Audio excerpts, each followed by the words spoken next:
Assalomu alaykum hammaga. Bugungi darsimizda sizlar bilan bitta vosita bilan tanishib o'tamiz. Bu aynan Crunch deb nomlanadigan vositamiz. Bu biz topgan ma'lumotlar asosida word list generate qilib beradigan dastur hisoblanadi. Biz word list nimaligini bilamiz. Bu yerda aynan tizimimizda keltirgan bitta o'sha word list fayli ham bor. Kelinglar buni o'qib ko'ramiz.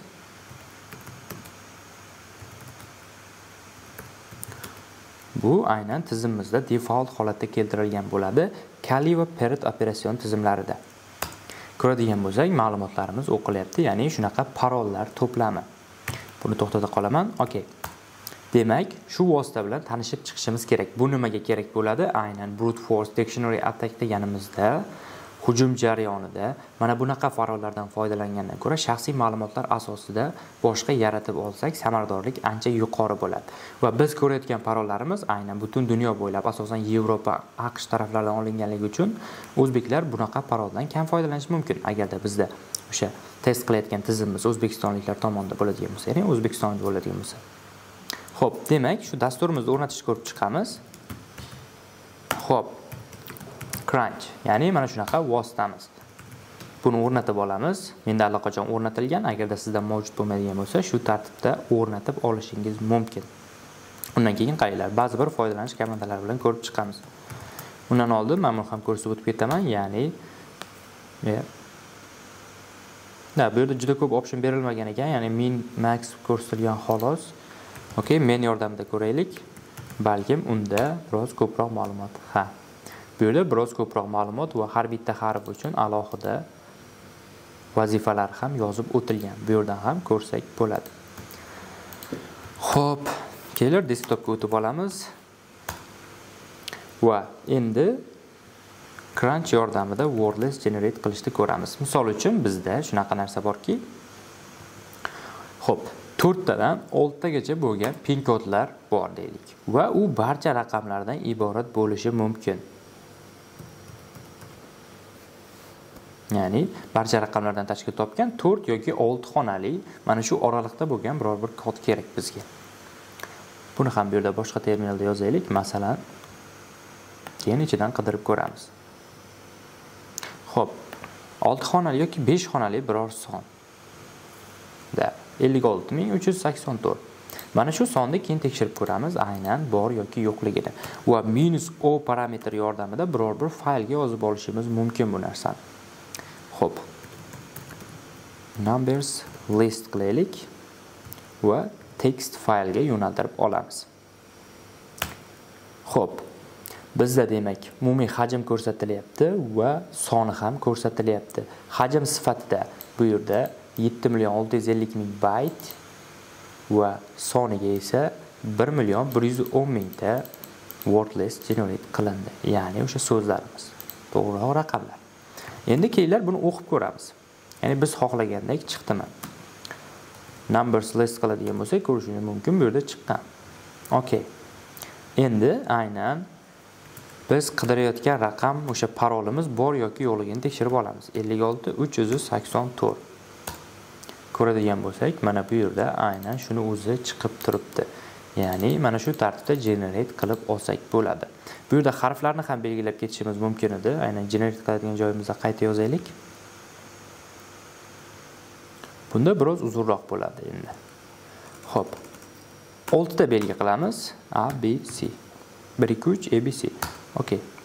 Bu yerda ham generate bo'lyapti. Ko'radigan bo'lsak, buni hajmi va soni ham kichikroq, ya'ni belgilarimiz kam bo'lganligi uchun 55.000 ta bo'ldi. Faylni o'qiydigan bo'lsak, mana turli xil belgilar bor.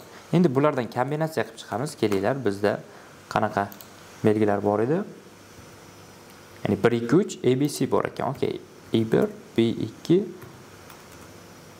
C3. Mana bu kombinatsiyani qidirib ko'ramiz endi. A1, B2, C3. Ko'rsak, mana shu kombinatsiyamiz ham bor. Ya'ni bo'lishi mumkin bo'lgan barcha kombinatsiyalar bizga yaratilib berilyapti. Va buni ichida yana bitta e'tiborga molik jihati 6 ta belgi bo'lganligi uchun 6 ta A ham bo'lishi kerak. Ko'rib turganlaringdek 6 ta A ham keltirib o'tilgan.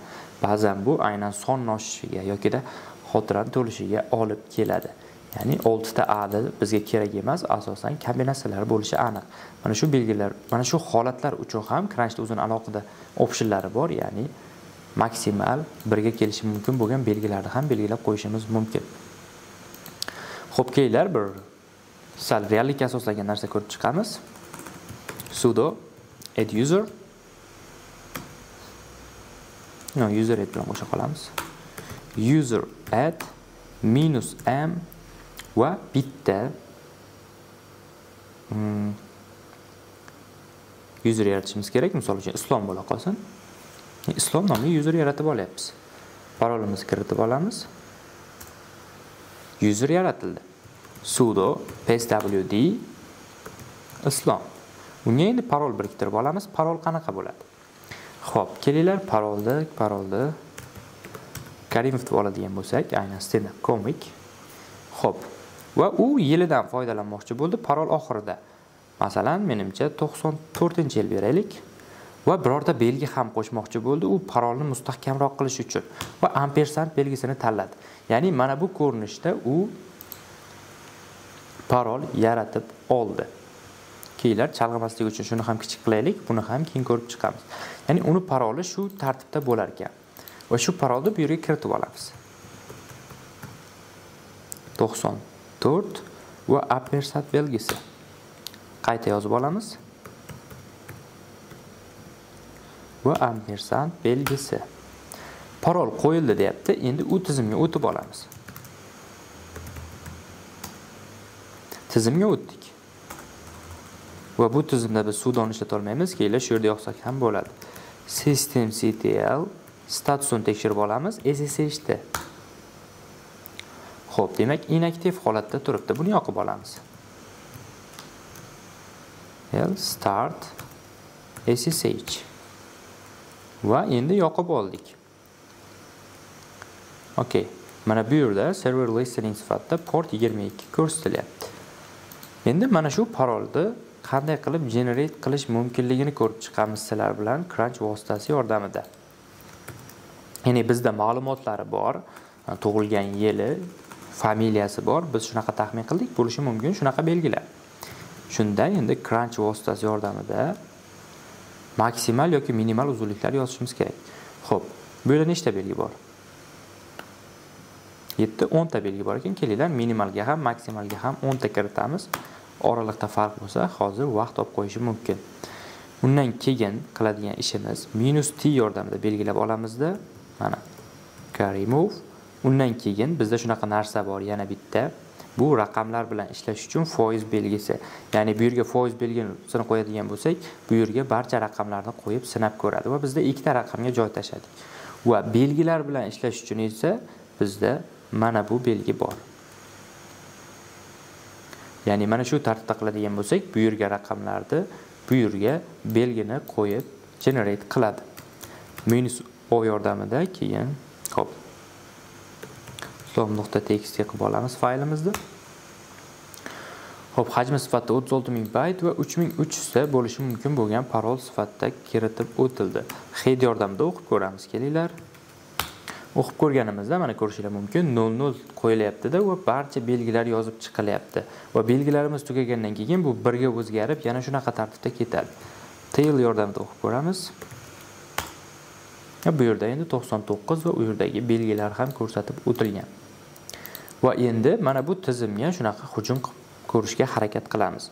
Birinchi navbatda IP adres ko'rib olamiz. Masalan, mana shu IP adres orqali ulanishga harakat qilamiz. Demak, biz aynan brute force hujumini amalga oshirishimiz uchun bizda shunaqa vosita bor edi. Kelinglar brute force hujumini keyinga olib qo'yamiz. Hozir shunchaki tekshirib olaylik. Cat mana bu faylning ichidan grep qilamiz va bu bormi yo'qmi tekshirib olamiz. Va ampersand belgisi. Ko'radigan bo'lsak, bir qancha bunaqa opsionlar chiqib kelyapti. Aniq mos keladigan option sifatida mana buni ko'rishimiz mumkin, lekin bizga bu belgini aynan grep qabul qilmaganligi uchun ham o'qib bermadi, lekin aslida mana shu belgi ham mavjud. Va yuqorida yana bitta narsa aytib o'tib ketgandim. Kelinglar uni ham qo'llab ko'raylik. Oddiy vosita sifatida crunch, misol uchun A1, B2, C3. Bunda uzunlik, okey, 6 tadan bo'la qolsin. Va bu nimani bildiradi? Bu foydalanadigan belgilarimiz. Ya'ni boya bizga 6 ta A ham chiqib qolgan edi. Kelinglar, maksimal 2 ta chiqishi mumkin sifatida belgilaymiz. Ya'ni bu bir qancha o'sha parollarimizni saralab berishga yordam beradi. Va okey. test.txt qila qolamiz. Va generate qilinyapti. Bu yerda 42 mingta. Demak, endi ichidan qidirib ko'ramiz cat yordamida.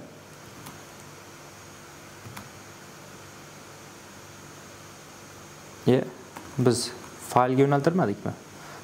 Ko'rishinglar mumkin, -o parametrini yozmaganligimiz uchun faylga yozilmay shunchaki terminalga chiqarib berdi. Xo'p, endi ko'radigan bo'lsak, faylga yozildi. Cat test va grep yordamida 6 ta A ni qidirib ko'ramiz. Ko'rishimiz mumkin, unaqa parol yo'q. 4 tasini qidirsak, u ham yo'q. 3 ta ham yo'q. 2 ta qiladigan bo'lsak, endi maksimal bitta joyda 2 ta harf birga kelgan. Agarda D ni birga tenglashtirib qo'yadigan bo'lsak, 2 ta ham takrorlanmasdan faqat bittaliklarni olib berar edi. Ya'ni mana shu tartibda word listlarimizda generate qilib ko'rishimiz mumkin ekan. Keyingi darsimizda endi shundan foydalanib brute force qilishni ko'rib chiqamiz. Xo'p, shu bilan bugungi darsimiz o'z nihoyasiga yetdi. Keyingi darsda ko'rishguncha